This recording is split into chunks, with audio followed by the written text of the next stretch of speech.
Hey everyone, thank you so much for tuning in. Okay, you're watching Watch This, where I discuss TV, film reviews, and screenwriting tips for beginning writers. Okay, today is the day. Finally.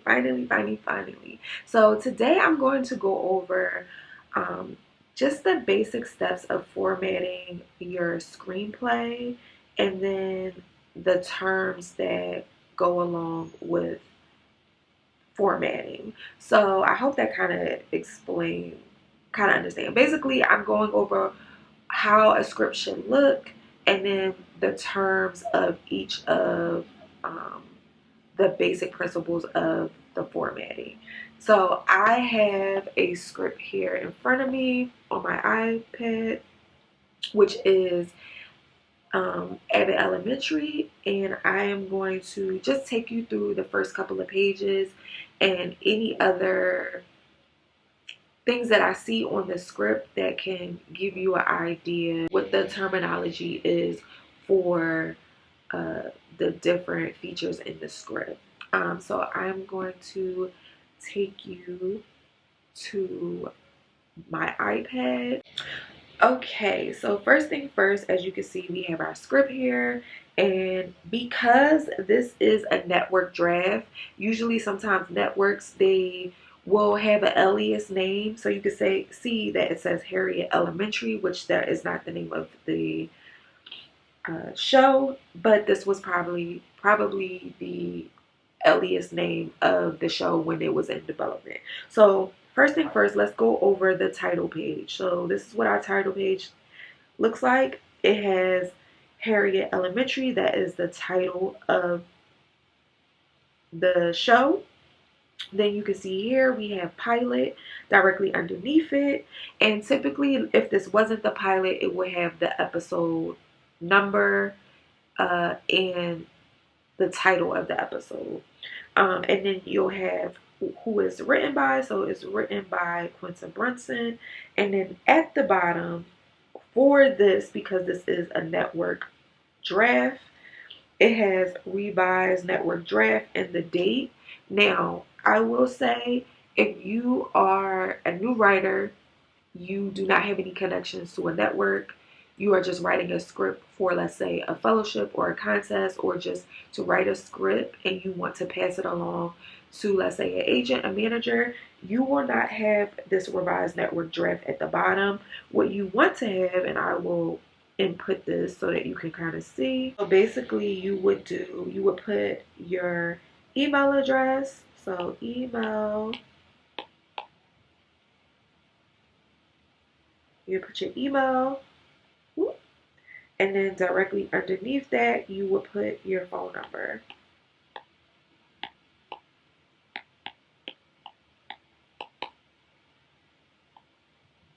Okay, you can also, if you had, let's say you were a production company or you have an office, you can also put your address there, but you don't have to do that.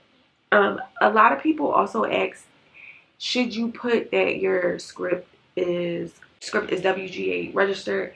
I would not put that, because if you registered it, it's registered. You don't need to put it on your script. So that's first thing first. I tend to, exactly where it says revised network draft, I'll put my email address and I'll put my phone number. So that's the best way, whoever you're sending your script out, they can contact you. And you just want to make sure that's up to date. So this is typically how the title page will look. So now let's move on to our first page. Now, because this is a television series, a lot of TV series won't really start with fade in. A lot of, I would say, screenplays, a teleplay usually don't start with fade in. A feature screenplay usually will start in with fade in. So that is why we don't see fade in. We just have interior, Janine's classroom day. So this right here, let's start off with the scene being in red. So here, this is where it says interior. This is the scene heading. Okay.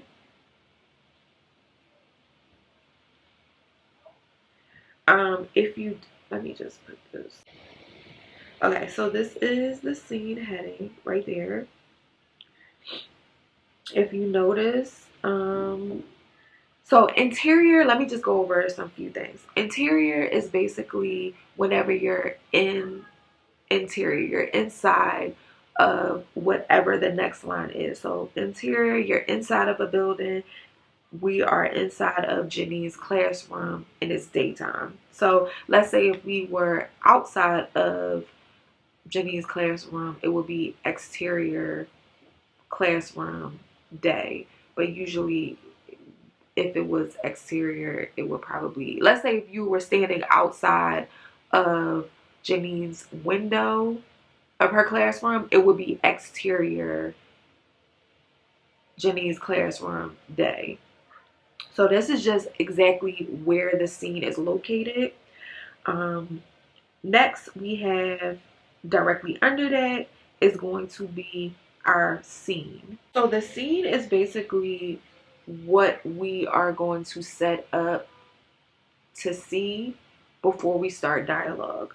So here, our scene, it says, Janine, late 20s, black, ball of optimistic energy, quirky, bookish, ready to take on the world, is mid-lesson sitting with some second graders at their desk. So basically, we're setting up the scene so that you understand what's going on before we even have a conversation. So just in this moment here, I understand that the person, the lead person in this scene is going to be Janine. Um, she's in her classroom. She is in her late 20s. She is black. She is optimistic. She's energetic. She's quirky. She's bookish. And she's ready to take on the world. So just from reading that, I can already tell she's kind of nerdy. She probably has like that bubbly personality, that person at the office that's very bubbly. She has a great personality, not a great personality, but sometimes may look at her as like annoying or nerdy. Um, but her intentions are well. No problem is too small or too large because she is going to take on the smallest problem as if it's the end of the world. That's basically the backstory, and it's just telling you a little bit about the character, but that summed up the character so well. I can already tell what type of person Janine is. So we know that she's in the classroom. She's a second grade teacher, and we know all of the little backstory about her. Now, typically, a lot of scripts will highlight the lead character in bold, and then they'll also highlight like the description sometimes. Um, but that's screenwriting formatting can be a little bit subjective because like people do it different ways. But overall, this is the way we set up a scene. So now after we have the scene heading, we have the scene. Now we're going to have our character. So you can see Janine here, character. Okay. Okay, so now we have our character, which is going to be talking. And underneath the character, we have our dialogue. So, okay, I'm also using GoodNotes if you all are interested in what the programmer that I'm using. And you can find this script off of the internet. I'll link where I think I got this from. I can't remember what site I found it from, but scripts are oftentimes you can find them all online. I would do an actual script, not a transcript, because that's a little tricky. Okay, so now we have our dialogue. And now you can see here it says Janine moves to another student, Brittany. So this, as you can see, it's not on the same line as the dialogue because it's not dialogue. It's actually the action line. So this is an action. So whenever anyone moves, I'll keep that as black. whenever anyone moves through or has any type of action or movement, or they do something without a conversation, this would be our action. And then, as you can see, because we had some type of movement done, and then Janine is the only one speaking, we're going to continue back. So this is basically, um, this automatically, the system in Final Draft automatically does this. So this would be something, if you put the character's name, it'll automatically select continue. You don't have to write that in. We go forward, and Brittany, my favorite movie is American Gangster, and my favorite character is Frank Lucas. Okay, excellent performance by Denzel, but a little too colorful for the movie wall. What about Moana? Brittany, which is another character. Now we have a new character on our uh, radar, which is a student. Okay, I like Moana. Janine. Okay, and I will be having a third talk with your mom about what you're watching at home. Okay, now we back to the action. Janine takes the papers to the desk. A student, Sean, yells. So now we have an introduction to a new character, which is a student. So we don't need a lot of backstory on Sean. So we can just keep that as is. It's not going to be the same as Janine. And it says, "Ow, Miss Beeman." Okay, so as you can see, the names and the storyline may be a little different from the actual pilot that came out. This was just a draft, so the names are different as well, because Janine's last name was Teagues, not Beeman. But as I said, this probably was an Elias draft, so they were probably fleshing out the names and probably getting approval for things.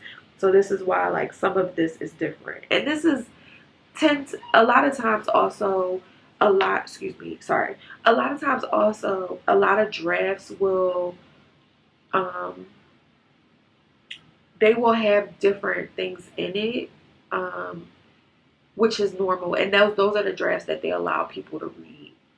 But if you want a shooting draft, which is very different from this, then it would literally have like each shot, and it'd be pretty much exactly the way the show is, unless you know, the actor improvises.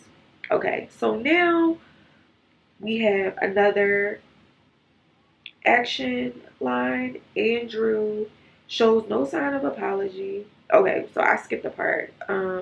Janine, Andrew apologized. I'm not going to count to three. 1, 2, 3, 4, which is hilarious. Then we have our action line. Andrew shows no sign of apologizing. Janine keeps counting. So I'll put. So as we can see, we have our character. The next line, you see, this is an action line, and it says Janine talking head. Now, because this is a mockumentary, you know, it's in the style of a documentary, but it's mocking it. A lot of time in documentaries, they'll have a talking head, which means the person that is talking, narrating, they're looking directly into the camera, and it's basically like an interview. So this is basically what this means. So whenever you see any other character, it could be Janine, it could be Barbara talking head, that means that the person talking is going to be looking straight into the camera. So that is that action line, to letting you know that the style is changing. So she's no longer acting with the students. Now she's looking straight at the camera. And they usually do this in the hallway, as I watch. Whenever they do their interviews, they tend to do it in the hallway. But you don't have to put that inside, like interior hallway. You don't have to do that. They'll just basically keep it the same, as long as we know that they're talking face to face. And then again, because Jimmy continues the conversation, it's just basically her and her dialogue. So that's basically the basic setup. You want to make sure you have your scene heading. You want to make sure you have your scene. You're describing your characters, and it needs to be brief. Like we got, so black, ball of optimistic energy, quirky, bookish. That's a few words, but I already can tell a lot about Jenny just from reading that. And then you can see how short the scene is. It's getting straight to the point because we don't have a lot of time to waste. We have to fill in our information through the storytelling. So you want to make sure your dialogue is getting a lot told, but also when you're telling your scene, you're not being very wordy. So this is a great example. This script is a great example of white on the page. I think that's like the term of it. You want to make sure the page has a lot of white, which means we're reading down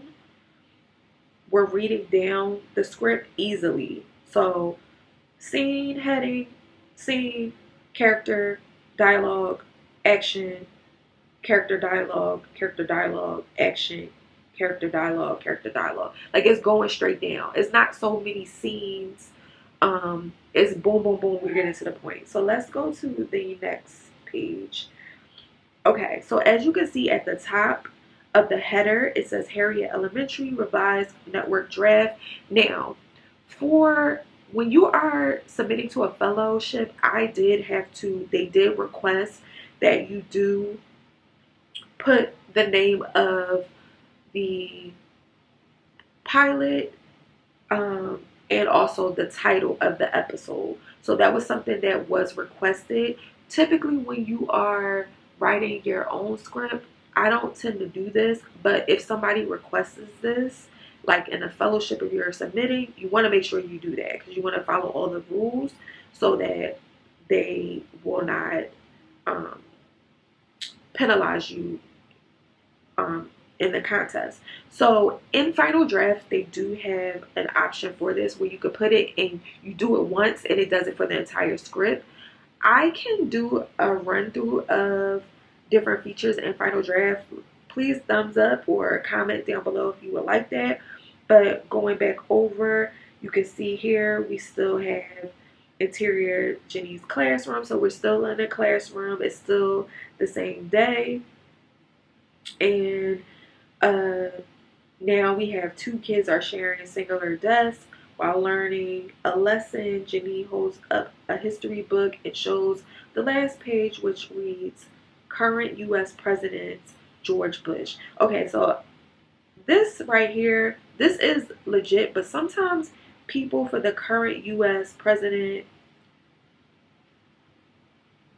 no, that's legit. I was going to say sometimes people will put title, but that's usually, no, they could put title so that you can see it on the screen. But it's like subjective, like I said. So again, we have character, dialogue, action line. Jenny flips the page to show where she has printed out photos of Barack Obama, Donald Trump, and Joe Biden, which this was not in the script. It was only a picture of like George W. Bush. Then we have another talking head. Okay, so this is something that is interesting. I'm just going to start this. Angle on B-roll of huge stadium being built. So this is just showcasing that this is a new action and we're going to B-roll a clip of a stadium that is across the street. So we're inserting a clip. And then, okay, so this is something good that's added. So you see here it says Janine and then it says OS. OS is out of shot, which means she is not on the camera. So they're probably looking at somewhere else. They're probably still on the B-roll of the shot from the stadium. So whenever someone is narrating and the shot is not on them, it will say OS. It also could say OC, which means off camera. For instance, it could also say VO. VO is a voiceover. So usually, like when a character is just narrating the show, for instance, if you ever watch Euphoria and you know Rue characters, a lot of times she's narrating the backstory of another character, and she's not on the screen, but we hear her voice. That would be VO. So that's a voiceover, which is different from OS because Rue is not necessarily in the scene. She's just the narrator. The same thing with Carrie in Sex and the City. That would be a VO. Sorry, a plane is going by, so I hope that isn't too noisy. Oops, sorry. And then let's go back to this. Okay, so let's see, anything else changed. So now we have been introduced now to new characters. You can see a shot of Melissa. So now we on Melissa. We have her age, very South Philly Italian, tough mob wife energy, class. The classroom is well controlled. She teaches from the board. So you see, we're introducing new characters and they're doing the same thing. They're putting the character's name, they're putting their age, and a brief description about them that really sums up the essence of the character. So if me just reading these 4 words, I can get an understanding of who this character is. So you want to make sure you're straight to the point. And again, this is a good script because there's a lot of white on the page. I'm just going down the script. Okay.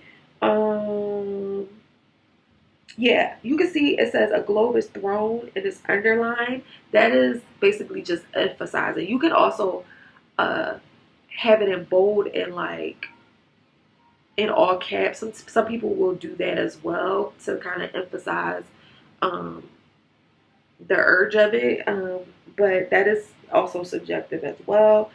I wanted to go through. So this is the basically our basic 5 elements. Like I said, you have your scene heading, you have your scene. So you have your scene heading, your scene, your character's name, right?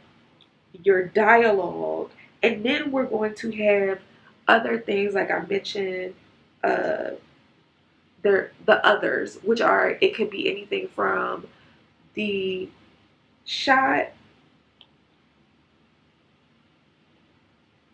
the the OS, which is off shot. It could be also um, VO, and then it could also be um, transitions. Did I say action too?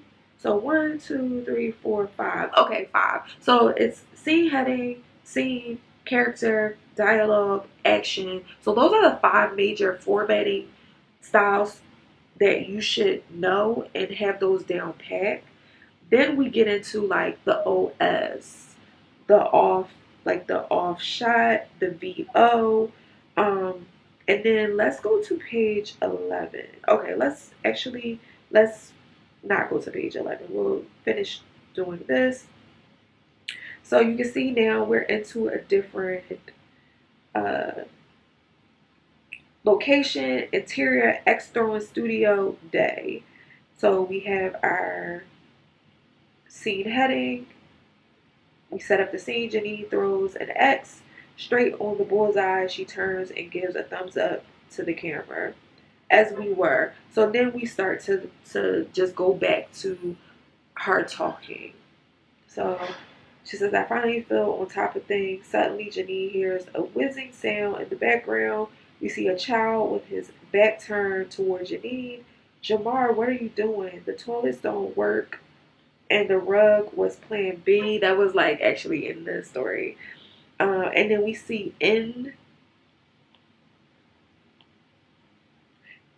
of cold open. Okay, so a lot of times in dramas or comedies, we will have a cold open, or sometimes the older version will say a teaser. They did not put that in the opening end, but now we can see this was a cold open. So you know how when you watch like a sitcom, they'll have like a little bit. For example, if you watch Martin, in the beginning, when he would do his show, he would be inside of the radio station, and he would tell a joke. That's an example of a cold open. Um, Sometimes it doesn't have anything to do with the backstory of the episode. Sometimes it does. Um, but this is the end of the cold open. You want to make sure your cold open is a few pages. So it should be like 3. I would say even no more than 5. Now, I have seen dramas where they have had a 20-page teaser, and I was just like, but they were well established. That's why I say it's subjective. They were a well established writing group. I think it was The Good Wife or something like that. It was like a 20-page draft, and I was just like, what the hell is this? So yeah, that's what the cold open looks like. So we have our basic 5 elements, and then like I said, we added in OS, um, kind of like the shot style. Then I want to go to page 11 because we can talk about. Okay, so you can see here, this is a very good white on the page. We're going down. Barbara, Janine. We have a back and forth dialogue. Boom, boom, boom, boom, boom. Then you can see here, you have 2 people side by side. You have here, we have Janine, and then we have Jacob.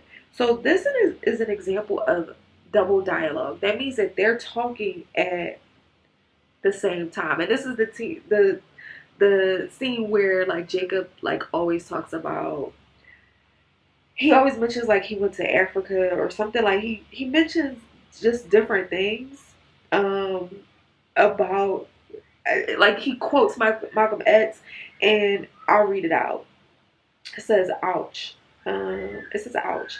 I think we should still try for rubs. I believe that when people are unjustly oppressed, they shouldn't let others set rules.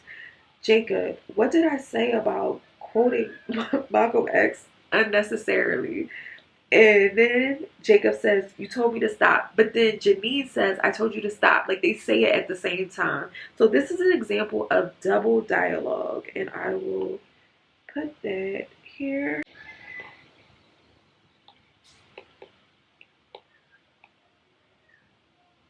Okay, so this is an example of double dialogue. Let's actually put it in between right here. So that's an example of double dialogue.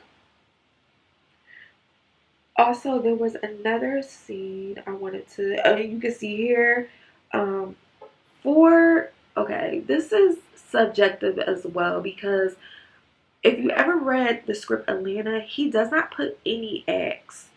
He just puts, like Donald Glover wrote the first episode, and he just wrote the full script out. So it's just like it's like one full layer. He might have like a cut 2, which we're about to get into, but he doesn't do end of act 1, start of act 1.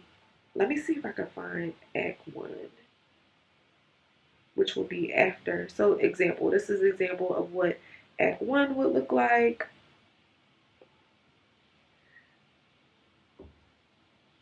Okay. Then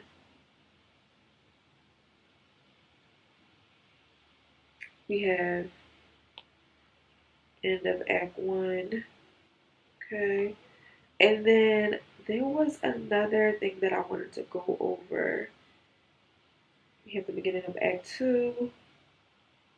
And like I said, okay, this is the page that I wanted to go over. Okay. So you can see here we have our character dialogue. Then you notice after Janine's dialogue, it says, Janine, wait, Mr. Johnson, the janitor, and then it says cut to. So this is called, okay.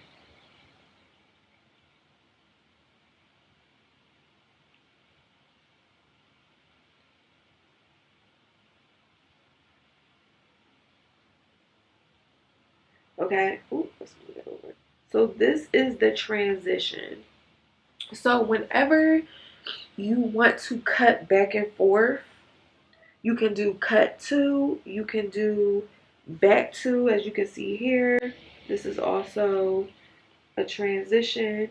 You can do, a lot of times people will do smash to black or cut to black when they're doing like a break, um, to kind of break up the scene, and then cut it, smash the back, especially if there's like a suspenseful transition. We want to go from, I would say, How to Get Away with Murder will always do this, cut to black, to transition so that we can get into the next story of wanting to know what happened next. But these are the transitions here. Um, yeah. And then, yeah, so that's basically the elements. So we have our scene heading, right? We have we have our scene heading. We have our scene heading, our scene, we have a transition, we have the setup of our scene heading again, character, dialogue, character dialogue that's doing exchange, action line. So these are kind of the 5 to 6 elements that once you have these intact and you kind of understand where these things are and how to maneuver those things, you will start to get better and crafty at how you tell your script. But for the basics, this is what you want to know. So again, and then let me see. And I know it's kind of like all over the place, but I just wanted to go over. We have another double dialogue, so you can see also end of Act 3. And then also in sitcoms, they will have a tag. That's usually the end of the episode. They'll have like a funny scene where it probably doesn't really have anything to do with the storyline, but it's just funny. It's a joke, or it could have something to do with the scene. Um, and that typically happens with sitcoms. So yeah, this is a little bit of the 5 to 6 elements of what you need in a screenplay. As you can see, Evan Elementary is 30 minute episode, and you can see here this is set at 34 pages. I will say they did take out the first part because there was a few things that they took out that probably is not in, well, it definitely isn't in the first draft.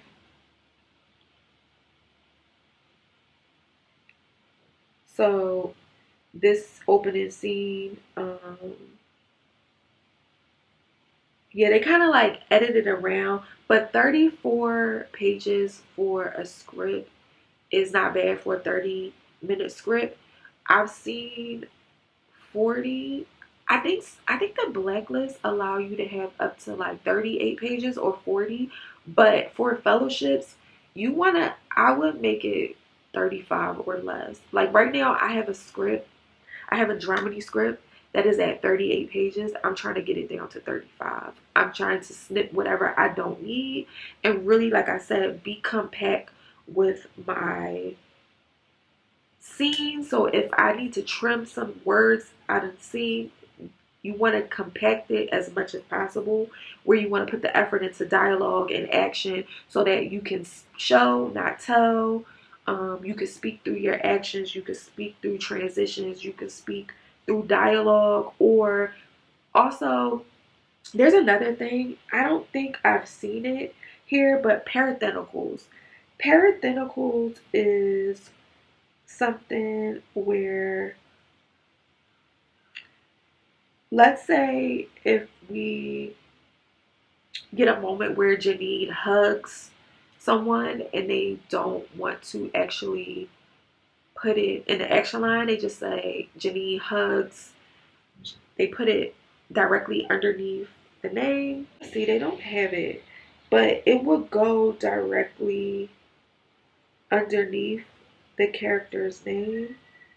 And the reason why people don't really like to use parentheticals is because the actor is going to possibly just throw it all away. So if it's not a direct, like she handed the papers to Melissa, there's not really necessarily no point in it because the actor is going to act their own way. So if you're saying like, oh, she hugs her, but what if she doesn't? What if the actor doesn't feel the need to hug the person? What if the actor wants to stare down the person? So you want to be careful of your parentheticals, but parentheticals typically will go underneath the character's name. And I'm going to try to find an example from a different script, and I'll insert a clip here. Yeah, but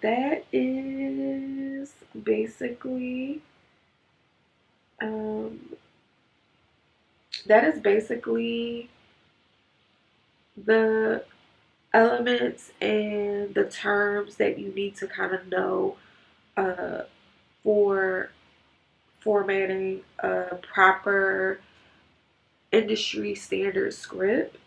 Like I said, there's other examples of different things when you get really logistic and you start doing like really different things with like flashbacks and things like that. Those are other things that I could discuss, but please let me know if you want me to add that. Let me know if you want me to do a example inside of Final Draft so that you can kind of see how it looks when you're typing it up and where everything is located in Final Draft. I would be more than happy to do that. But yeah, this concludes this video. I just want to kind of show you the elements of screenwriting. Yeah, so please like, comment, and subscribe. Yeah, let me know some scripts that if you want me to do another one in a different script, I'm more than happy to do that. But I will catch you all on the next one. Until next time.